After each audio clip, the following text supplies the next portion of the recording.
Turn the instrument off in order to disengage the motor. This will allow the wash manifold to be pushed down without force and make it able to be removed.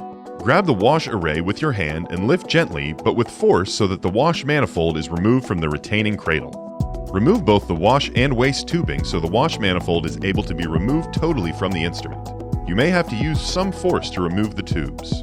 Locate the aspirate and the dispense nozzles on the bottom side of the array and thread the cleaning wire into both the aspirate and dispense pins to free any clog. Flush the wash manifold with DI water by inserting the tip of the DI bottle into the locations where the tubing was attached and flushing DI water through the wash array and out the aspirate and dispense pins. If you find that the wash manifold is still clogged, remove the side screws and allow the wash tray to soak in warm water for 30 minutes to an hour. After the wash manifold has soaked, repeat the cleaning wire step and flush again with DI water. If it is still clogged, repeat the warm DI water soak overnight. If you find that the manifold is still clogged, repeat the soaking step, this time using 70% isopropyl alcohol for 30 minutes to an hour.